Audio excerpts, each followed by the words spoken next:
Hello everyone, I hope कि आप अच्छे होंगे। आज इस वीडियो में हम लोग सीखने वाले हैं दो चर वाले रैखिक समीकरण के ऑब्जेक्टिव क्वेश्चन को। तो ज़्यादा टाइम को वेस्ट ना करके आइए वीडियो को स्टार्ट करते हैं।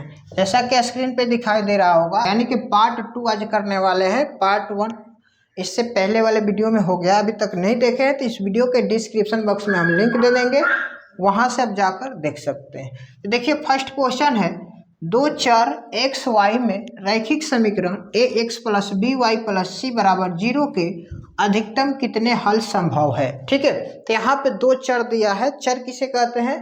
जो लेटर के रूप में होता है उसको हम चर बोलते हैं, और अचर किसे बोलते हैं? जो काउंटिंग के रूप में होता है, यानी कि नंबर के रूप में रहता है, उसे हम अचर पद बोलते हैं। ठीक है ना। तो यहाँ पे दिया हुआ है x plus b y plus c बराबर 0, तो अब बोल रहे इसमें कितना संभव है हल। ठीक है ना, यानी कि इस तरह का समीकरण एक दे देगा तो उसमें अनगिनत हल होता है। कितना होता है जी?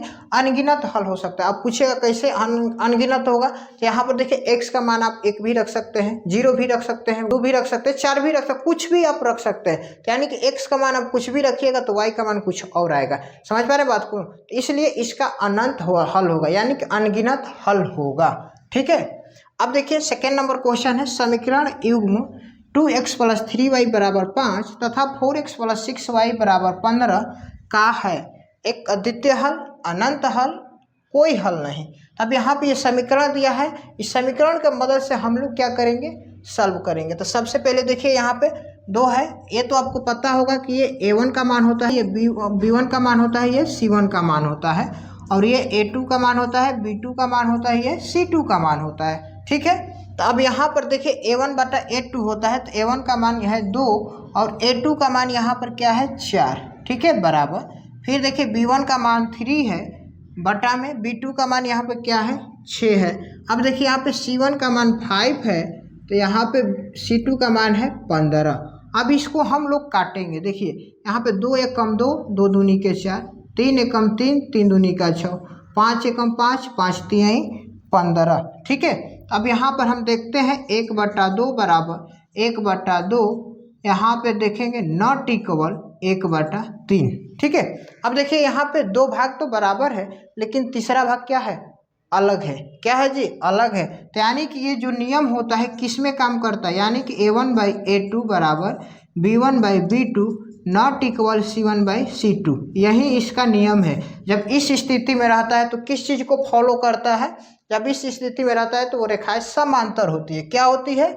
समांतर होती है। जब रेखाएं समांतर होगा तो उसका कोई हल नहीं होगा। क्या होगा जी? जब रेखा समांतर होगा, इस स्थिति में होगा, तो उसका कोई हल नहीं होगा, यानी कि ऑप्शन नंबर सी इसका करेक्ट आंसर हो जाएगा। ठीक है, फिर देखिए यहाँ पर है 2x प्लस 3y बराबर 11, 2x माइनस 4y बराबर -24 के हल हैं।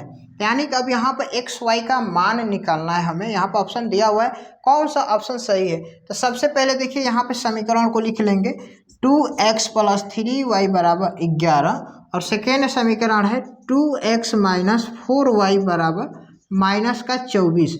जब भी समीकरण दिया होता है, ऑब्जेक्टिव क्वेश्चन में होता है, तो उसको आप विलोपन विधि से बनाइए कम समय में, क्योंकि आपका वहाँ पे पूरा एक्सप्लेन नहीं देखा जाएगा, वहाँ पे केवल आंसर से मतलब है, ऑप्शन कौन सा आप टिक लगाए हैं। ठीक है ना, तो हम आपको एकदम सबसे सस्ता उपाय बताते हैं। आप विलोपन विधि से कोई सबसे आसान मेथड कोई नहीं होता है। ठीक है ना, समीकरण हल करना विलोपन विधि से कोई मेथड हल्का नहीं होता है। तो ध्यान से इस तरह लिख लीजिएगा, और यहाँ पे क्या कीजिएगा? साइन को अपोजिट कर दीजिएगा। यहाँ पे देखिए कुछ नहीं तो प्लस है तो माइनस कर दीजिए, यहाँ पर माइनस है तो प्लस, यहाँ पर माइनस है तो क्या हो जाएगा? प्लस। यानी कि एक दूसरे को अपोजिट करना है। मान लीजिए यहाँ पे तो ये बराबर अंक है, अगर बराबर नहीं होता तो यहाँ पर बराबर भी करके विलोपन वाला नियम पता है ना आपको? नहीं पता होगा तो हमारे चैनल के प्लेलिस्ट में जाइए, वहाँ पे हर एक चीज़ का वीडियो मिलेगा, अवेलेबल है। 3.4 में बताया गया है विलोपन विधि वाला। ठीक है, तो अब देखिए यहाँ पे ये प्लस माइनस कट जाएगा, और यहाँ पे प्लस और प्लस क्या हो जाएगा? जुड़ जाएगा। 4y और 3y कितना? 7y बराबर, यहाँ पर भी प्लस जुड़ जाएगा, तो 11 और 24 को जोड़िएगा तो 35 हो जाएगा। तो 7 से भाग लगाइएगा 35 में तो 5 हो जाएगा। तो y का मान आ गया 5। कितना आ गया जी? y का मान आ गया 5। अब देखिए ऑप्शन में अब यहाँ से पकड़ लेंगे, अब ये नहीं कि आप x का भी मान निकालिएगा, नहीं, समय ज़्यादा लगेगा। अब देख लेना यहीं से हमारा आंसर पकड़ में कैसे आएगा। y का मान प्लस में 5 आया, देखिए यहाँ पे y का मान आया +5, नहीं तो ये होगा नहीं ऑप्शन। अब यहाँ पर देखिए यहाँ पे y का मान क्या है -5, तो ये भी क्या होगा, ये ऑप्शन नहीं होगा। तो अब देखिए ऑप्शन बी में क्या है, y बराबर 5 प्लस में है, तो यानी कि x का मान ऑटोमेटिक -2 आएगा। कैसे आएगा, आप समीकरण ऊपर वाला या नीचे वाला किसी में भी आप y का मान रख दीजिएगा तो x का मान -2 आ जाएगा। ठीक है, चलते हैं नेक्स्ट क्वेश्चन की तरफ। समीकरण x + 2y बराबर 9 में यदि x बराबर 5 हो तो y बराबर क्या होगा। ये भी बहुत ही इंपॉर्टेंट क्वेश्चन है। यहाँ पे x + 2y बराबर 9 दिया है, देखिए यहाँ पर हम लिख रहे हैं x + 2y बराबर 9 दिया हुआ है। ठीक है, और बोल रहा है x की वैल्यू 5 है, तो सिंपली यहाँ पे कुछ नहीं करना है, x की वैल्यू रख देना है। ठीक है, तो 5 + 2y बराबर 9, यहाँ से 2y बराबर हो जाएगा 9, यहाँ पे प्लस में है, इधर आके क्या हो जाएगा माइनस का, ये 2y बराबर हो जाएगा 4, 2 से काट दीजिए 4 को, तो y की वैल्यू निकल कर आ गया 2। यानी कि देख लीजिए y बराबर 2 किस ऑप्शन में है, आप बोलिएगा ऑप्शन बी में है जो कि 2 दिया हुआ है। ठीक है, लास्ट क्वेश्चन है, k के किस मान के लिए समीकरण निकाय 4x + ky बराबर 6 2x - 4y बराबर 3 के अनगिनत हल होंगे।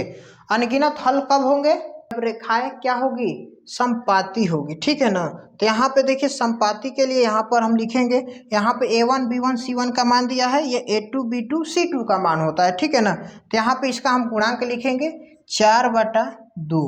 ठीक है, फिर देखिए यहाँ पे क्या है, b1 का मान k और b2 का मान है यहाँ पे -4 बराबर c1 का मान देखिए यहाँ पे है 6 और c2 का मान है यहाँ पर 3। ठीक है, अब देखिए ये समपाती का यही चिन्ह है। समपाती का मतलब क्या, यानी कि a1/a2 बराबर b1/b2 बराबर c1/c2 होता है। तो यानी कि हम सभी को क्या कर दिए हैं, बराबर। अब यहाँ से किसी दो को आप ले लीजिए, यहाँ से इसको ले लीजिए। ठीक है, तो अब यहाँ पर लिखेंगे k बटा -4 बराबर ये 6/3। अब देखिए यहाँ से काट दीजिएगा, 3 दूनी के 6, तो k बराबर हो जाएगा, ये गुणा कर दीजिएगा तो ये हो जाएगा -8 हो जाएगा। क्या हो जाएगा जी, -8 हो जाइएगा।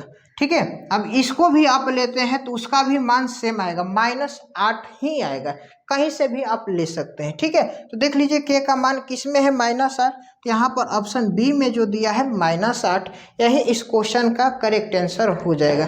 आई होप कि ये सभी टाइप आपको समझ में आ गया होगा। बाय द वे, नहीं भी समझ में आए तो वीडियो को 1 से 2 बार होकर फिर से देखिए, हमें उम्मीद है आपको जरूर समझ में आएगा। वीडियो अच्छा लगा हो तो लाइक कर दीजिएगा, चैनल पर आप पहली बार हैं तो चैनल को भी सब्सक्राइब करके बेल आइकन को ऑटो प्रेस कर लीजिएगा, क्योंकि इसी तरह के और सारे नए नए वीडियो आपको टाइम टू टाइम मिलते रहेंगे। तब तक के लिए आपका बहुत बहुत धन्यवाद। जय हिंद।